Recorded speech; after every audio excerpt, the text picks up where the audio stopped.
This video was sponsored by Enhance, Elbilmek, ABRP Planner, Kempower and bilkomponenter. Yo, what's up?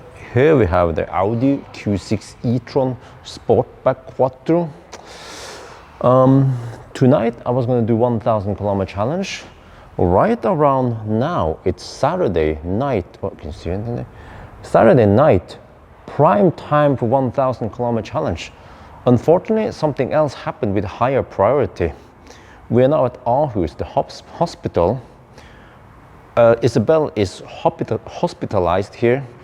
Okay, I'll explain more. It's a freaking long story. It actually started already from when we had the Firefly. But here, you see, we have a Cybex, a Norris T. She was transported here. Let me click this one. Get ready. I prepared so that it could be picked up by someone else in a couple of days. So I'll leave it here. You might have to stay here several days. I actually have no idea. Man, it's a sexy beast. Oh, I love the looks. It's not so bulky as a regular Q6 e-tron.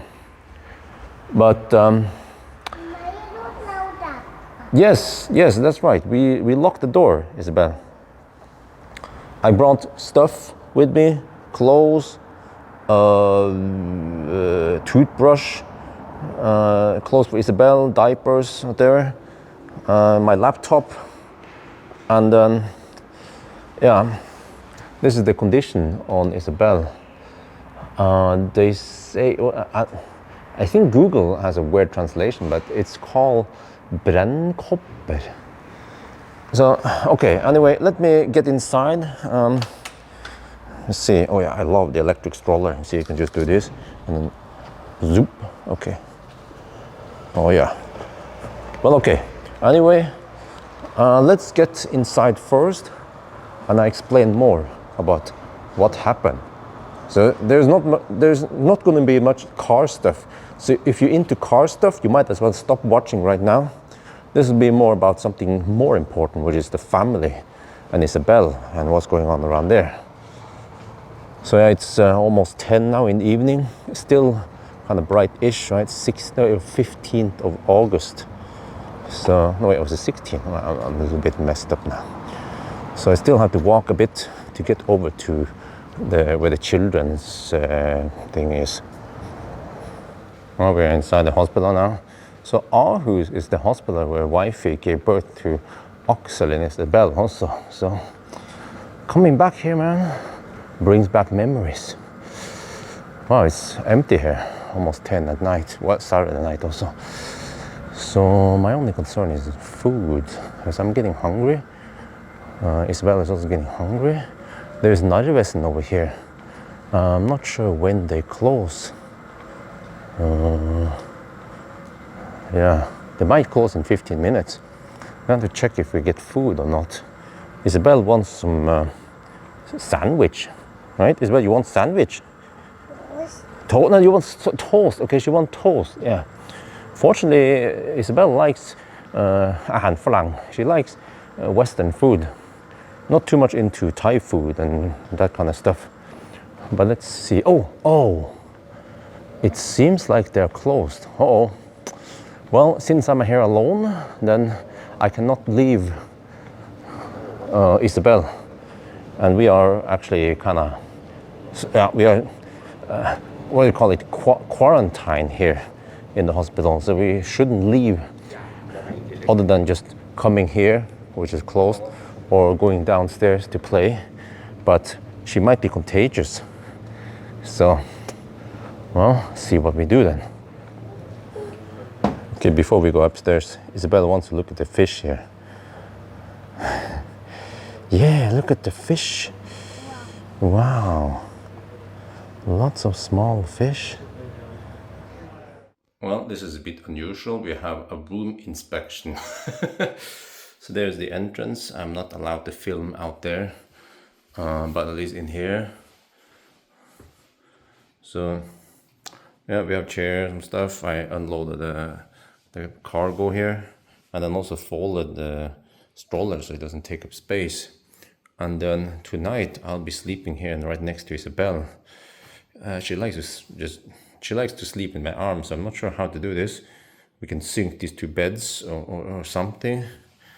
And then here we have bathroom with shower. Wait, I suppose it comes with light there. Yeah. And I wonder, what is it that requires so much power here? Is this 11 kilowatt? Not sure. But it's some kind of oven for heating up something or disinfecting, or I don't know. Okay, whatever. So Isabel is a bit hungry. We're gonna request some food and then we see. Okay, pull the signal. Yeah, we are in isolation here, so we are not supposed to leave this room unless it's necessary. Let's wait here. Okay, video call with Wi-Fi. Yeah. Mommy misses Isabel. Isabel, you miss mommy? Yeah. Yeah. I miss you so much. I miss you, baby. All right, dinner is finally here. We have some toast, and this is Heinz ketchup. Wait, Heinz, is that Deutsch? And then, yeah, some bread stuff. So Isabel start asking 1,000 questions per day now. What is this? What is this? What is this? What about this? What is it sweet? Is it, what taste is it? Is that bringebær? Is this bringebær?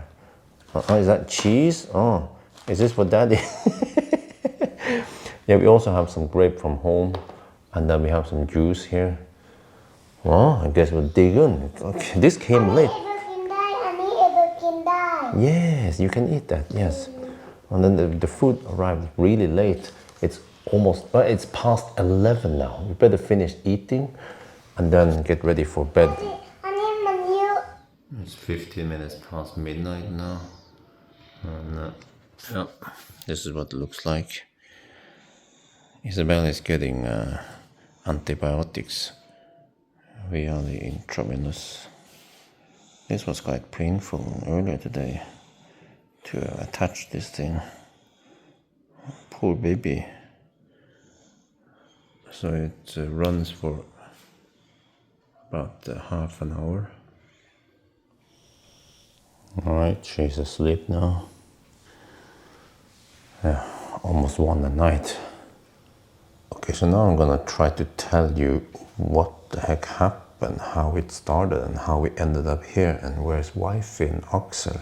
For about a year or so, Isabel has been getting some dry skin, you know, they call possibly eczema or something. Maybe during winter we have dry air outside, or low humidity, relative humidity. So we try various things to, put some humidifier in the bedroom, but it didn't seem to help that much. Went to the doctor, they got fastlege, got prescription for Conodirin, which is a cream for for the skin. It was like, okay, she had something in the back here, she was scratching, but it wasn't that much, right? But then during spring and summer, it started getting slightly worse. Actually, during the Berlin trip, I saw slightly more. I was like, huh? I told Isabel, you have to stop scratching that. I know maybe she was just itching it too much, and it just couldn't heal. Every time it tried to heal, she would just scratch it, and then it became wet and bloody again. But then after we came back after that Berlin trip, then it started looking worse. It started spreading to her other part of the body, also cheeks and other places. So then we look again on the doctor. If you go to a regular doctor, the next available appointment was in September. But then I contacted, it was also kind of clumsy in that system in Norway. Usually when you call them, they say, well, you have to make an appointment online. And then when you make the appointment online, there's 1.5 month wait time, right? Unless it's emergency, and then try to message them, but it was kind of it seems like they didn't want to be messaged almost. But then I contacted the health personnel, health sister, which Isabel has been going to, and then she said, well, we should try to do, go, this doesn't look good. Check some emergent, or like acute, more like emergency. So we did that. And then we went to, we had to call the 106, 117. But how was this again? Sorry, it's a bit back and forth. I'm looking at the calendar. Yeah, it was that Monday when I picked up the Firefly, actually in that evening. Things were starting getting a little bit worse, and I noticed that in the back here on Isabel there was a, what they call it, the bill, like not sure what it's called again. I was like, oh, okay. So then we called the 116, 117 number, which is emergency, but not like, someone is dying. That's 113, I think. And then they request to open the camera on the phone, and we did that. And then we pointed towards Isabel, and then they looked at it and said, okay, we need to get this checked ASAP. And then we were called over there. This was the Monday, 4th of August. And then the doctor checked it out. They took a little blood sample, and then we waited for several hours there that evening until it was getting late. And then the doctor looked at it, and not sure what they figured out. They actually gave a prescription for antibiotics, and then they wanted us to start the antibiotics right away that evening. But then the drugstore was closed over there, and the antibiotics were called dalacine, but it's not available. So then we found that there is a 24/7 drugstore, close to downtown Aker sykehus. We went there with the Firefly. Too bad I didn't shoot a video about this, but I felt like, okay, it wasn't that much yet. Went over there, waited around 45 minutes to an hour for the queuing there, and then they had to mix the medicine, and then dalacine there was not available anywhere actually, but there was a substitute. They had to import it from out of the country, right? And it was more expensive, 600 NOK roughly for 100 milliliter. And I finally got it, like, oh yes, it was like questing in Diablo 3 or something, right? Finally got the medicine. Midnight, the kids were tired and slept and woke up or whatever. Went back home, yeah. And then the next day, the 5th of August, when we, in the process of giving the medicine, we managed to spill half of it. And I was like, whoa. So suddenly we had 50 milliliter left, and I did quick math. Each dose is 5 milliliter, and then 3 doses per day. So 100 milliliters should be for 7 days. Now we suddenly had only 3.5 days of dose left. It's like, okay, well, maybe I could just go to another drugstore anywhere and try to get a new bottle. No, they're not available, and dalacine not available. Not only that, but we already took out that prescription. We need a new prescription. So, okay, then I had to go back to that akutten, or LHL, yeah, it's called.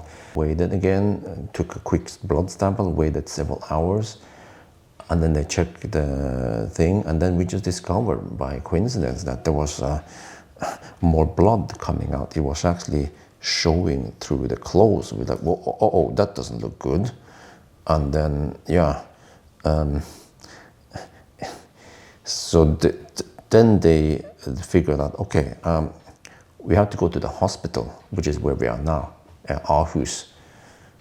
So then they told us to come over there as soon as possible. So then I went back home, and then we prepared, and then we came over here, and that was the 4th of August.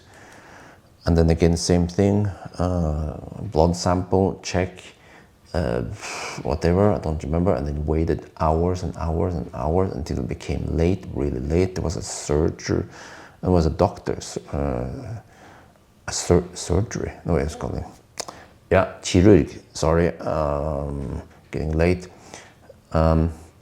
He was getting called out for more important emergency all the time. So then it was getting late again, around 11 at night. And then they said, okay, you can maybe come back the next morning. I was like, okay, well, I'll come back the next morning. That night, on the 5th, I also had to go downtown or at Aker sykehus and get another bottle, 100 milliliter again. So then suddenly we had 150 milliliter of antibiotics. Next day, the doctor looked at it. They were actually treating that the bill, the thing that was hurting, and they had to puncture it. They were giving some drug and whatever, not that hard drug, just they were expecting the worst, that they might have to do a small surgery on it. But got away with just a quick poke, but Isabel was crying a lot. It was probably very painful. I feel sorry for her. Of course, we did all we could. If we would realize this earlier, that this was not just a regular dry skin, we will of course bring her ASAP over to the hospital or whatever, right? And then we just went on that antibiotics. But then the problem was that Isabel kept itching on those places. They were starting to heal maybe, but then at night she will wake up 2, 3 at night and then itch uncontrollably, you know. So it wouldn't heal, and then we had to put Band-Aid all over the body so she wouldn't itch, but she would still itch through it. And you could see in the morning that there would be bloody stuff like on the Band-Aid. So, but at least, okay, on the 11th of August, we finished the whole 1 week antibiotics. And well, there's slight improvement, but still it was spreading to other places in the body. It would start as little dots, and then it would become red, and then, yeah, like you see on her cheeks. So then we made an appointment again, emergency, with fastlege, the regular doctor. Went over there. It's just a generic doctor, you know, at Jessheim. And then he just said, oh, well, he didn't really, he's not a skin doctor or any like that. So he just made another prescription for a new round of antibiotics. I'm like, again, okay, went downtown, Aker sykehus, ka-ching, another 100 milliliter, 600 NOK. We are now counting 1800 NOK something already. But whatever, I just want Isabel to recover, so I don't care too much how much it is, as long as it's not 5 digits. And then we started on the new round of antibiotics, but then we noticed that it was spreading more, and then we had to contact again 116, 117, the emergency, and then it went down to LHL, they call it, blood sample again, waited several hours, and then they said, okay, we have to go to Aarhus. So yeah, now I'll probably take a shower and then try to get some sleep, because it's already 1 at night, and then in 5 hours, 6 in the morning, they're gonna put another antibiotics cycle. So the antibiotics that we have obtained, or me, 3 rounds, I asked one, don't we follow that cycle that she drinks? No, now they take it in here, or in here, right? Intravenous instead. And they don't care about the previous cycle. So, okay. Yeah, so that's how it stands now. So, very long explanation, sorry for that, but yeah, now I'm stuck here. So, probably trying to get some sleep then.